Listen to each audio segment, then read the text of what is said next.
ভর্তা মজা হওয়ার সিক্রেট কি জানেন? ভর্তা যত বেশি ভালো করে মাখবেন ভর্তা তত বেশি টেস্টি হবে।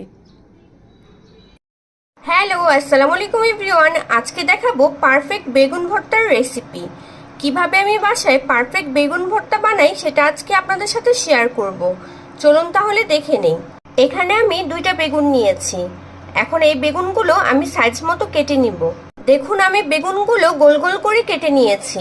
বেগুন ভর্তা করার জন্য আমি প্রথমে এগুলো হালকা করে ভেজে নিব। এখানে নিয়েছি 1 চা চামচ হলুদ গুঁড়ো, 1 চা চামচ মরিচ গুঁড়ো আর নিয়েছি পরিমাণ মতো লবণ। এখন সবগুলো একসাথে ভালো করে মেখে নিব।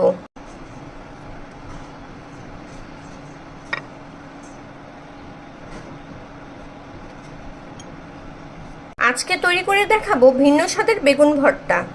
সবগুলো একসাথে ভালো করে মেখে নিয়েছি। এখন গরম তেলে ভেজে নিব।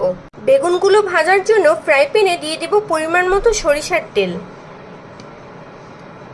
ভর্তা করার জন্য আমি কিছু শুকনা মরিচ ভেজে নিব।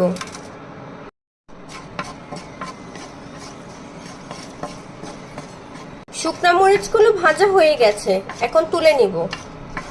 এখন বেগুনগুলো দিয়ে দিব। চুলার তাপটা মিডিয়াম টু লোতে রেখে বেগুনগুলো ভেজে নিব।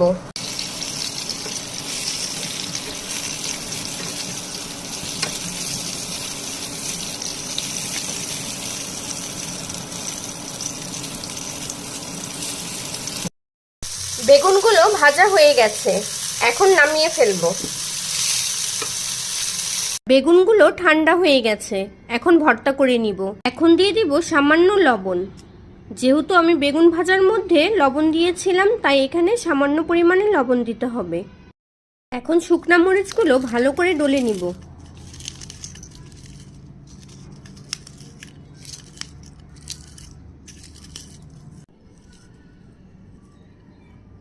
এখন পেঁয়াজগুলো ডলে নিব।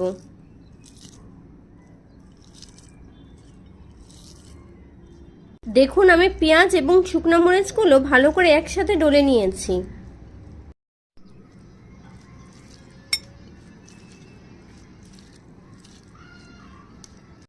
ভালো করে মেখে নেওয়া হয়ে গেছে, এখন দিয়ে দিব পরিমাণ মতো সরিষার তেল।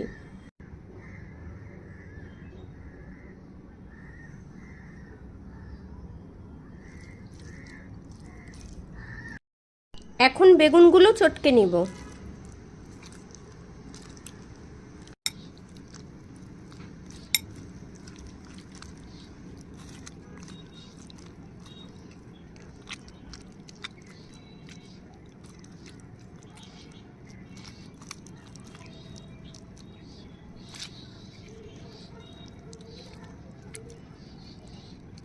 ভর্তা করার সময় বেগুনের চামড়াগুলো আমি ফেলে দিব।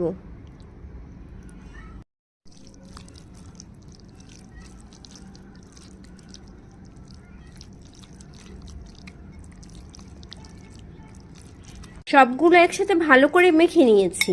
ভর্তা মাখানোর পর একটি বাটিতে তুলে পরিবেশন করে নিয়েছি।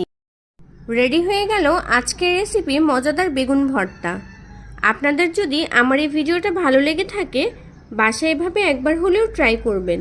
আমার ভিডিওতে একটা লাইক এবং শেয়ার করে দিবেন। আমার চ্যানেলে যদি নতুন হয়ে থাকেন আমার চ্যানেলটি সাবস্ক্রাইব করে আমার পাশে থাকবেন। টাটা।